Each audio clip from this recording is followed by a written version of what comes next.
Welcome back everybody to another tutorial. This is on the Recusant-class Light Destroyer, which was seen in episode 3, as well as in the Clone Wars in quite a few episodes. So this is one of the ships in the CIS fleet, alongside the Providence, the Munificent, and a couple of others as well.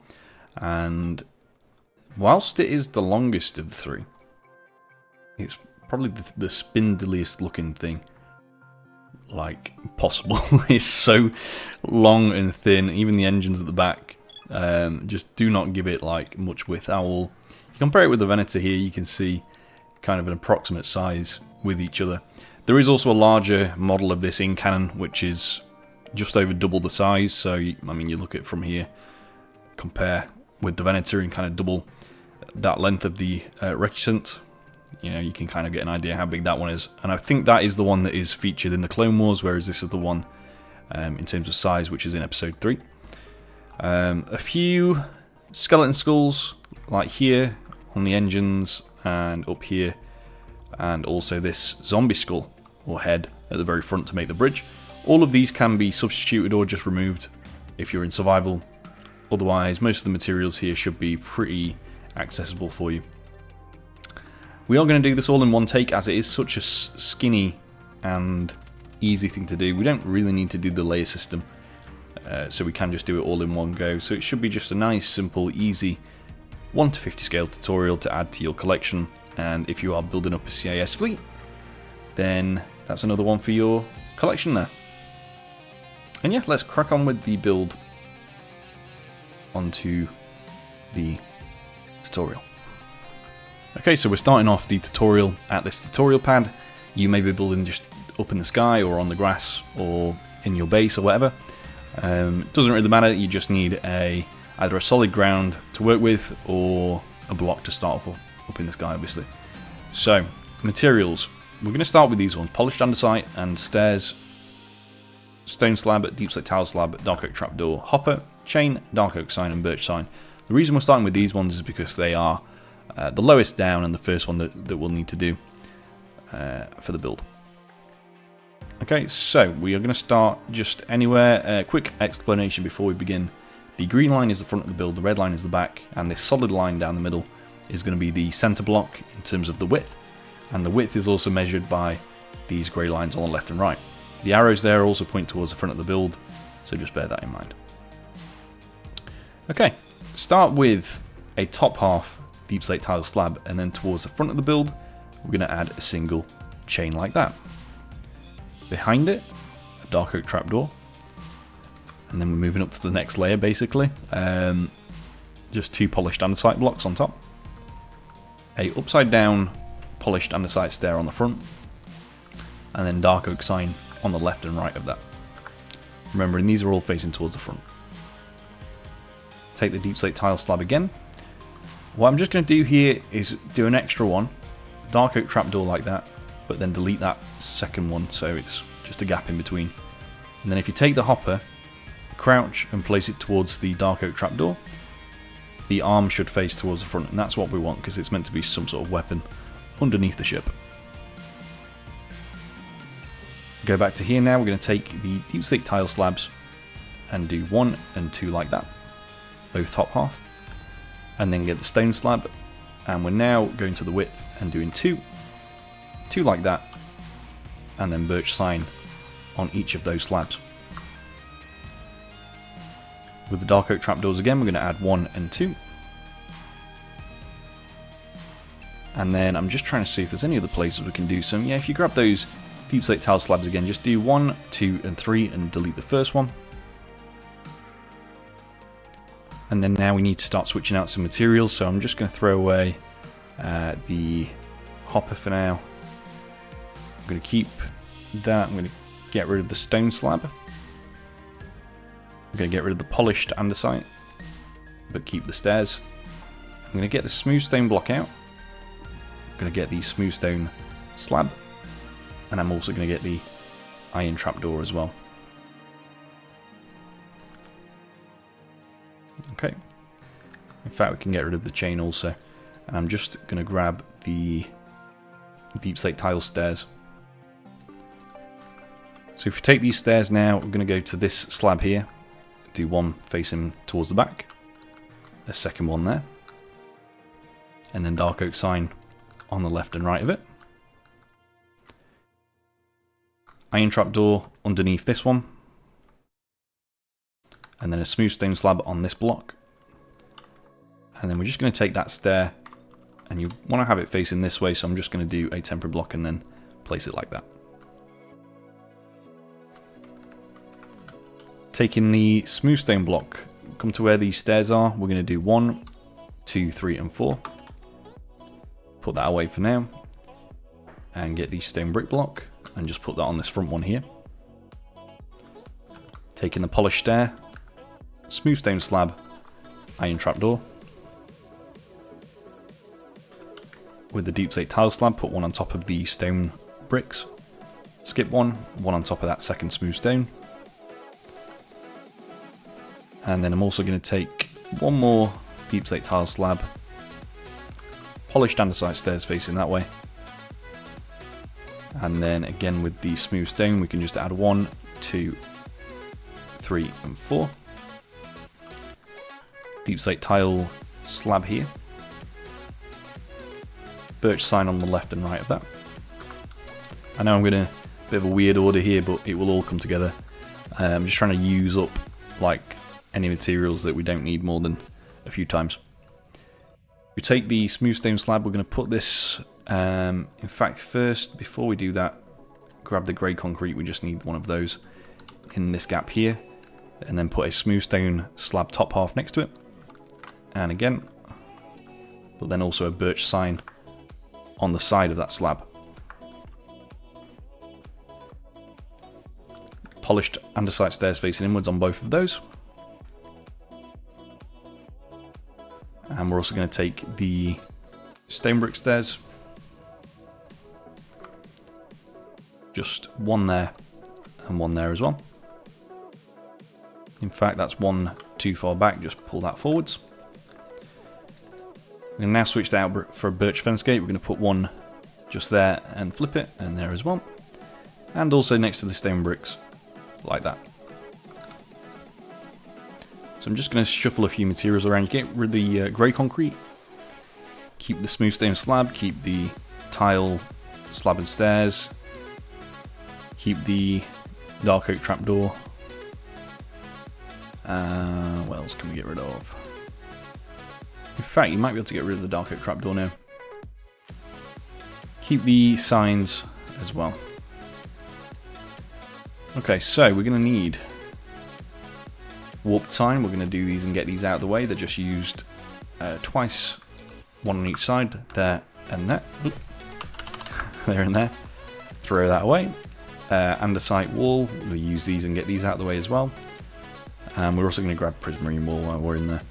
It's going to be 2 andesite walls at the back, prismarine wall, andesite wall. So 2, 1, 1 there. And you can get rid of the prismarine wall. We need the daylight detector. We need quite a few of these. There's going to be one here and just turn it on. One next to these stone bricks just there and turn that on. Deep slate tile slab in front as well. We're going to take the blast furnace and do 2 of them there like this. And you can throw that away. We'll need a lever. We're going to put that underneath this deep slate tile stair facing towards the back. Another lever here facing towards the daylight detector. And I think that's all the levers as well. So just 2 of them there. I'm going to do the wither skeleton skulls and get these out of the way. Again, these are ones that can be left off, although I don't know what you can replace them with if not. But that one goes on the back here, and there's another one that kind of connects to this deep slate tile slab. The reason they're like this is because that needs to taper downwards like this, and there's also just half a block on the back of this slab here. I would suggest probably just leaving this one off or using maybe another slab, but yeah. Anyway, we are pretty much done with the front side of the build now. There's just some warped stairs first. We are going to grab those, make sure I don't forget about them. Just there and there. And you can also get the stone button and put this on the underside. It represents kind of those slits in like the bottom of the armor plating on the outside. So it's just a nice little bit of extra detail there. Okay. Right, moving backwards, a daylight detector just goes here. Turn it on, and there's also a polished blackstone button on the underside of it. So just there. Deep slate tile slab, one, and also a top half slab below it. Do a deep slate tile stairs facing backwards. If you then take the andesite wall, just put one here. And the smooth stone slab is going to go under the andesite wall, followed by an iron trapdoor next to that. If we just grab the polished andesite stairs back again, just one there. Another daylight detector, flip that on. 2 tile slabs. Grab the chain back a second, put that on the very tail of the ship. And one more dark oak trapdoor underneath this tile slab here. Get the deep slate tile stairs. We're going to do them up, well, normal facing, but next to the trapdoor, which you just have to do like that. Now on the reference model, these are iron trapdoors that face like this. You see that I have that mystical power to flip them. Obviously, if you're in survival or creative and you don't have access to commands, you won't be able to do this. In which case, I would suggest just using a birch trapdoor instead. Now, I'm going to show you how that works, just literally like this. But I am going to replace it with the way that I did it, just for the material list. But again, the option is there for you to switch that with birch. It really isn't a game changer. So for the top section here, we're going to grab that stone brick back again, put it on top of the andesite wall. Now this is where we're going to bring in the grindstones. We need quite a few of these for the engines, and there's going to be one just here. Polished andesite stairs facing backwards. We need a top half smooth stone slab, and then polished blackstone buttons on that and that one as well. Dark oak sign on the left and right. Going to take the skeleton skull right on the front, and again you can either just leave that off, or I don't know what else you'd do. There is a new block coming in 1.21 called the heavy core. Now I don't know exactly how it functions yet, but if you can place it on the side of blocks like this, like the skulls do, then you know that'd be perfect, because you can acquire that. I know it is hard because it's from the trial chambers, but it's still an option. Grindstone just here facing towards the front, and again on the back there's going to be a grindstone, but it's just connected to the stair like that. Take those dark oak signs 1 and 2, and again 1 and 2. Skeleton skull on the front. Again, same situation as up there. If you can't do it, you could just add another grindstone facing with the arms towards the front for both cases if needs be. I don't know how it'll look, but it's better than nothing, I suppose. Last thing here at the back, just grab the birch fence gate just behind the grindstone, flip them facing outwards, and then add a birch sign on each side.